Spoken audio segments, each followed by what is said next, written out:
12 dicembre 1969. Cosa le ricorda questa data?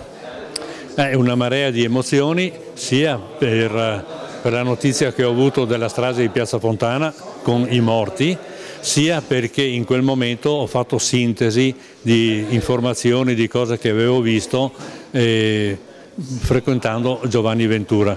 Mi è venuta l'idea che probabilmente Giovanni Ventura di quella strage forse aveva più notizie di quanto non si potesse immaginare.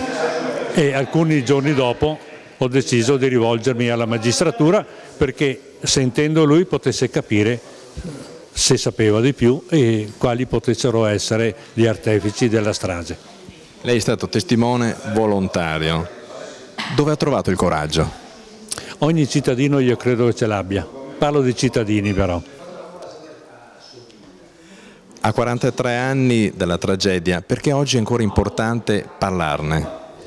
Perché la strage di Piazza Fontana ha determinato una frattura nella società italiana, nella memoria del nostro Paese, perché è stata una strage di innocenti, cittadini, e nelle indagini pezzi dello Stato hanno favorito i depistaggi, cioè hanno favorito nascondere chi nascondeva la verità e non invece l'accertamento della verità, che comunque è emersa anche per il valore e la bravura e il coraggio di magistrati come, partendo proprio anche da questa sera, il dottor Pietro Calogero, il dottor Giancarlo Stiz e via via tutti gli altri magistrati, alcuni dei quali purtroppo sono stati uccisi.